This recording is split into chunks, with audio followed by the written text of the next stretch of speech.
मुख्यमंत्री पुष्कर सिंह धामी की अध्यक्षता में मंत्रिमंडल की बैठक हुई, जिसमें कि कई विभागों से संबंधित प्रस्ताव पर चर्चा की गई थी। बता दें कि लोकसभा चुनाव से पहले हुई इस कैबिनेट बैठक में 10 प्रस्तावों पर मुहर लगी।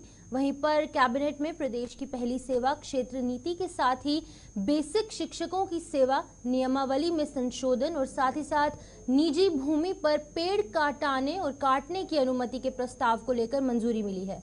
इसके अलावा विभागों की सेवा नियमावली और शिक्षा, स्वास्थ्य, शहरी विकास, आवास, पर्यटन, कृषि से संबंधित प्रस्ताव भी चर्चित हुए। आप सभी लोगों का बहुत बहुत हमारा पहला मत था, ये हमारा स्वास्थ्य विभाग का मत, लगभग 10 के आसपास मत है। इसमें मैं आपको एक एक करके ब्रीफ कर दूंगा। तो ये सबसे पहला मत हमारा ये स्वास्थ्य विभाग का मत था। इसमें जो हमारी अटल आयुष्मान योजना जो चलती है, उसमें जो डायलिसिस सेंटर हैं, जो हमारे सरकारी अस्पतालों में डायलिसिस सेंटर चलते हैं, वहाँ पे अभी तक 50% की धनराशि की प्रतिपूर्ति करने का था।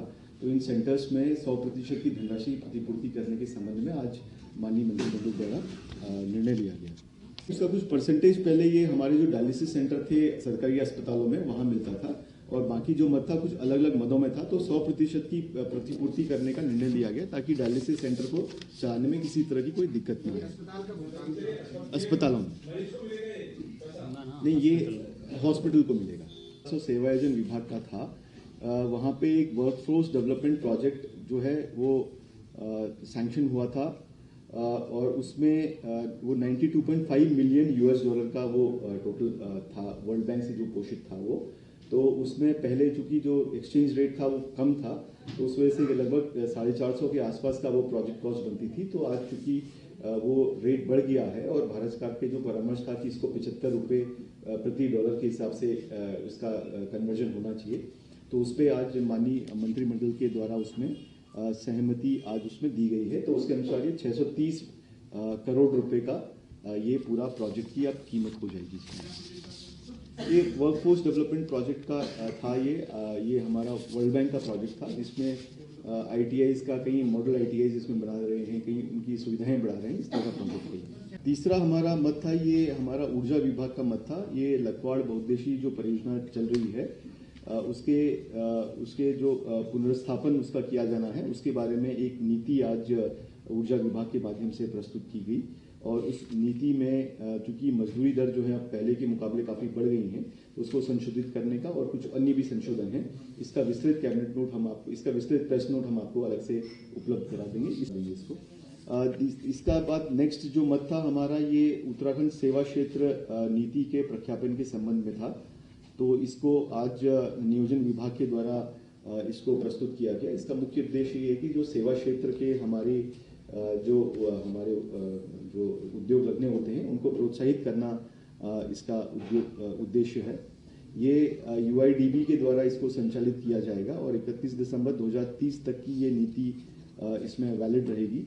इसमें कई फोकस एरिया हैं, जैसे स्वास्थ्य है, वेलनेस है, पारंपरिक चिकित्सा है, शिक्षा है, फिल्म मीडिया है, मनोरंजन, खेल, सूचना प्रौद्योगिकी, डेटा सेंटर, कौशल विकास, ये इसमें मुख्य इसमें क्षेत्र हैं जिनमें फोकस किया जाएगा।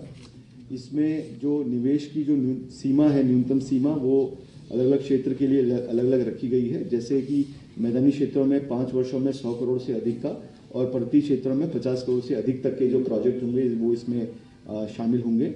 और इसमें जो सब्सिडी की कुल जो सीमा है, वो कुल निवेश का 25% या 100 करोड़ रुपए जो भी कम हो, वो आपका इसमें रखा गया है। इसके अलावा हमारा नेक्स्ट जो था वो हमारा पर्यटन विभाग का था। इसमें हमारे जो राजकीय होटल मैनेजमेंट और catering technology and applied nutrition संस्थान देहरादून और अल्मोड़ा में है, उनकी सेवा नियमावली ये प्रख्यापित। बीते 8 फरवरी को हल्द्वानी के बनभूलपुरा में हुई हिंसा के मामले में अब तक 96 दंगइयों को पुलिस ने गिरफ्तार किया है। अभी कई और दंगई जो है वो पुलिस की रेडार पर हैं, जिनको चिन्हित किया जा रहा है। खासकर अब बात करें पुलिस की, तो अब पुलिस उन महिलाओं को भी चिन्हित कर रही है जिन्होंने कि सुनियोजित तरीके से इस हिंसा की शुरुआती दौर में पुलिस और प्रशासन का विरोध किया और साथ ही साथ पत्थरबाजी भी की। SSP प्रहलाद मीना ने बताया है कि अब तक बनभूलपुरा हिंसा में मास्टरमाइंड अब्दुल मलिक और उसके बेटे सहित कई दंगाइयों को गिरफ्तार किया गया। इनमें 5 महिलाएं उपद्रवी भी शामिल है। पुलिस का कहना है कि बनभूलपुरा हिंसा की जांच पुलिस लगातार आगे बढ़ा रही है। कई तरह से एविडेंस कलेक्ट किए जा रहे हैं, साथ ही दंगाइयों का चिन्हीकरण भी किया जा रहा है। गौरतलब है कि पुलिस ने हल्द्वानी हिंसा के मामले में 3 अलग-अलग मुकदमे पंजीकृत किए हैं, जिसके तहत जांच जारी है।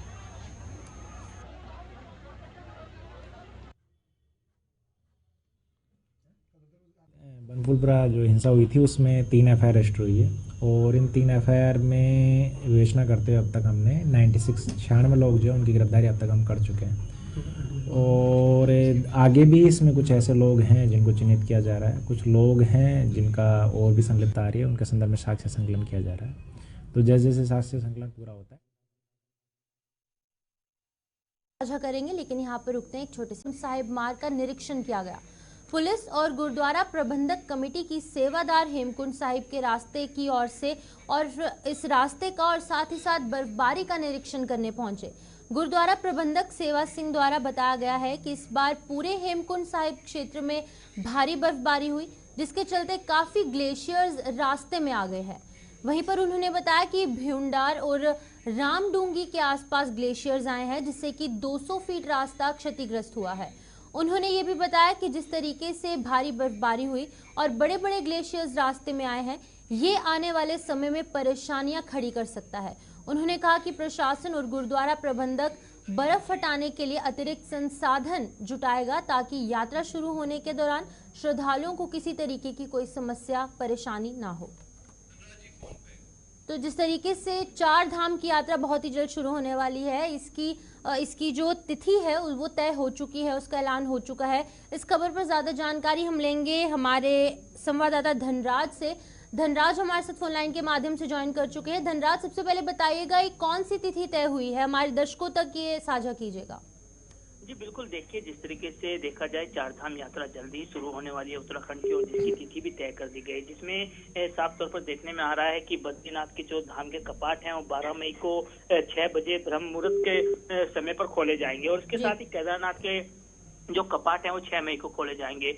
और जो केदारनाथ मान चाहूंगा जो बद्रीनाथ उसके हेमकुंड साहिब के जो बात कहें तो वहाँ की जो तैयारी है उसको देखने के लिए भी जो प्रबंधक हैं वो अब निकले हैं और हेमकुंड साहिब की जो कपाट है उनकी खोलने की तारीख भी तय की जानी है। उसके निरीक्षण के लिए जो प्रबंधक हैं सेवा सिंह वो वहां पर पहुंचे हैं और उन्होंने वहां का पूरा जायजा लिया है और उन्होंने साफ तौर पे कहा है कि जिस तरीके से इस बार बर्फबारी अधिक हुई है तो उससे कहीं ना कहीं जो रास्ते हैं वो अस्तव्यस्त जरूर हुए हैं और उनको सही करने के लिए पूरा निरीक्षण किया जा रहा है कि आखिर किस तरह के रास्ते हैं और यात्रियों को किसी भी तरह की कोई दिक्कत ना हो, उसके लिए पूरे प्रबंध वहां पर किए जाएं।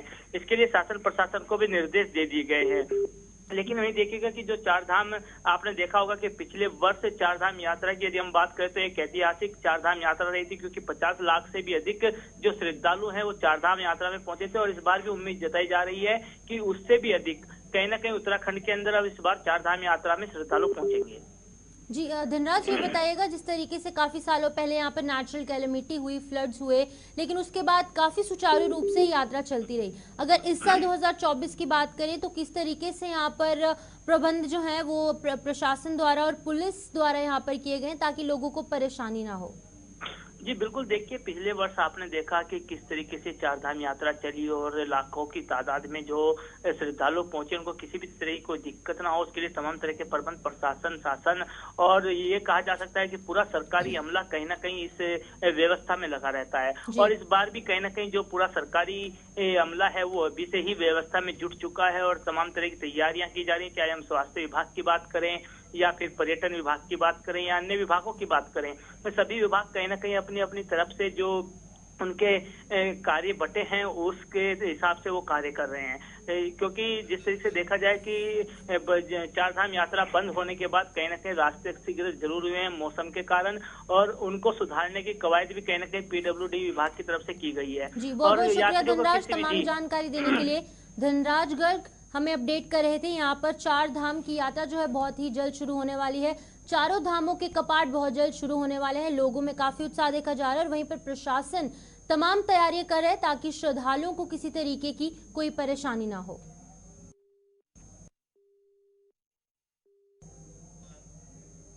तो चलिए यहाँ पर अगली खबर की ओर बढ़ते हैं। जसपुर विधानसभा क्षेत्र के गड़ी नेगी क्षेत्र को प्रदेश की कैबिनेट ने नगर पंचायत घोषित कर दिया है, जिससे कि अब क्षेत्रवासियों में खुशी की लहर है। यहाँ भाजपा कार्यकर्ताओं और ग्रामीणों ने जमकर आतिशबाजी की और साथ ही साथ मिठाइयां भी बांटी। वहीं पर ग्राम पंचायत गड़ी नेगी को नगर पंचायत का दर्जा मिलने पर गड़ी नेगी सांसद प्रतिनिधि रुपेश बाटला, भाजपा नेता सचिन बाटला सहित तमाम ग्राम वासियों ने मुख्यमंत्री पुष्कर सिंह धामी और साथ ही साथ शहरी विकास मंत्री का हार्दिक आभार व्यक्त किया है।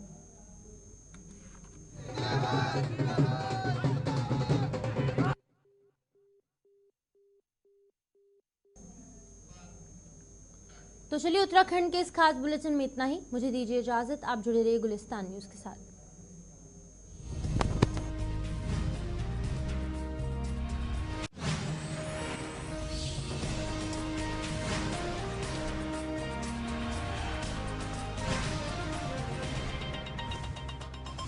बहुत कोशिश की, लेकिन फिर भी मैं मां नहीं बन पा रही थी। फिर हमें आईवीएफ के बारे में मालूमात हासिल हुई और उसकी मदद से हमें